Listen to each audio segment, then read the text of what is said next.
Imagine waking up every morning knowing you have a pile of impossible decisions to make, and none of them seem to care about the people who follow you. The pressure is crushing. Your inbox is a non-stop avalanche of problems that only you can fix. Yet every call, every email feels like a demand to sacrifice more of yourself. The team under you looks like a collection of cogs, moving but disconnected. And sometimes, maybe often, it's simple. You don't even know how to reach them.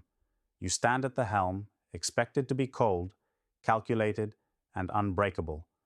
But inside, the frustration is boiling over. They expect you to deliver magic, growth, profits, innovation. But the truth is, you're starving for one thing nobody talks about in the boardroom: compassion. And not the fluffy, nice to have kind. Real, hard-edged compassion that can carry you through the storm. Because leadership today isn't some abstract balance of numbers and charisma. But what if the actual secret weapon, the edge nobody dares to admit, is precisely hard, tangible compassion? Let that sink in. It's brutal, unforgiving survival in a world that doesn't just expect results. It demands that you transform yourself into a machine. And when you try to find softness in that machine, they call you weak, distracted, or worse, irrelevant. Compassion isn't about hand-holding or turning a blind eye. Number. It's a steel-hard skill you forge through relentless practice. It's a discipline. It's how you break the chains of isolation that leadership so cruelly imposes. Because right now, you're swimming alone. Your problems are complex. Your people are fractured, burned out, and disillusioned. The systems you run have long stopped serving anyone but themselves. Humanness is shrinking down, shoved into footnotes while you chase returns and growth. The masks are suffocating everyone. Here's what needs to be done. Right now, the world demands leaders who can wield compassion like a scalpel, carving pathways through chaos, transforming pain into opportunity, converting alienation into fierce connection. Not fluff, real, raw, practical compassion. This is how you lead through transformation, not just survive it. Step 1. Start by training your ears to listen. No, really listen. Not to respond, not to fix, but to feel what others can't say. Emails won't tell you the truth. Reports won't reveal the cracks.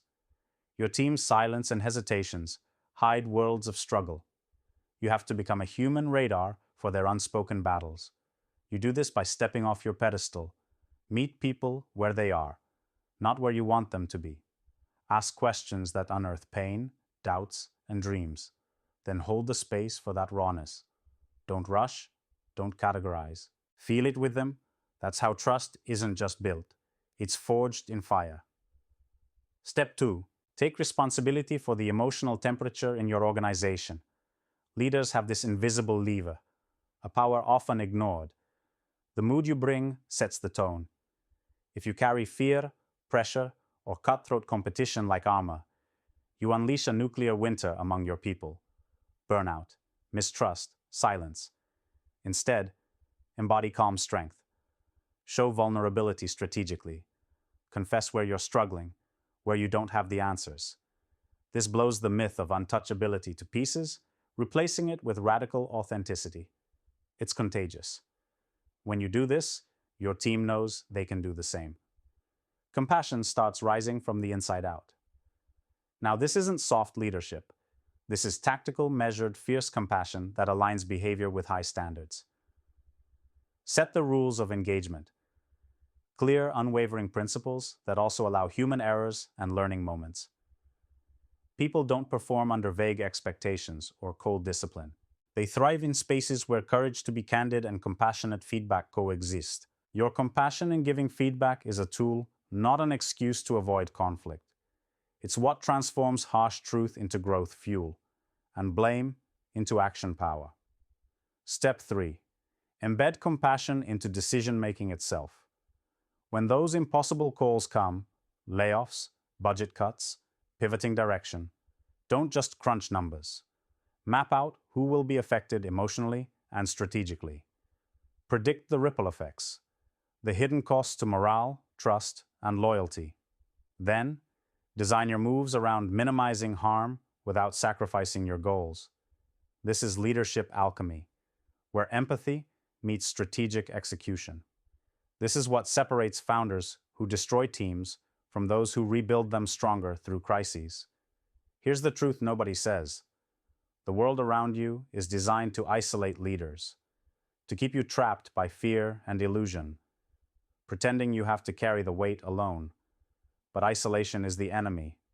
Compassion is your liberation. But don't confuse this with easy connection. Compassion is not pandering. It's what breaks isolation's chains, connecting you deeply with the humans behind the roles, the stories that matter, and the rare few willing to follow you into the unknown. It's brutal clarity with an open heart. It means calling out toxicity even when it stings. It means making decisions that hurt now but save futures. It demands relentless self-mastery, because to give compassion, you need to own your own pain and refuse to be a prisoner to it. You must transcend the systems of old power, the ones feeding mediocrity, masking fear, and punishing difference, and build a new reality where every individual is seen, valued, and unleashed to their true power. This world needs it, badly. Right now, thousands of founders and executives sit trapped under the weight of expectations they didn't ask for, feeling like they're losing pieces of themselves every day. They hide their humanity behind strategy decks and sharp suits. Before every meeting, take a moment to check in with yourself. What am I feeling? What are my biases right now? But the greatest leaders of this generation will be those who claim compassion as a hard skill, one that demands practice, grit, and fierce intention, exactly the kind of skill that must be measured, honed, and leveraged to transform teams, markets, and futures. Here's the challenge. Commit today. Start by building daily rituals of compassionate attention. How can I show up fully human, not as a mask? Then extend that question to your team. Don't ask, observe. Notice who shrinks, who hesitates, who shines dimmer. Give those people your focused energy. Make empathy your most rigorous KPI. Next, practice radical presence. Turn off multitasking. Put away distractions. Be with people in their moments, fully. Not half-hearted, not distracted. This is how trust is forged, how information flows, how innovation is sparked. Finally, be relentlessly generous with feedback, the kind that challenges, uplifts, and demands change. Stop hiding behind polite niceties or macho silence. Speak truth with love so piercing it cuts through resistance and awakens real transformation. This is the path. Compassion isn't soft. It's your sharpest tool to cut through illusion, isolation, and stagnation. It's the hard skill leaders must master because it connects strategy with soul. It builds unbreakable bonds in teams. It ignites courage where once there was fear. It is what will save your organization, and maybe even the world, from another cycle of fragmentation. So don't wait. Stop pretending compassion is optional or incidental. Make it your weapon, your method, your revolution in leadership. Hold your people fiercely, lead them boldly, and change the world with heart. Because if leaders don't claim this skill now, no one will.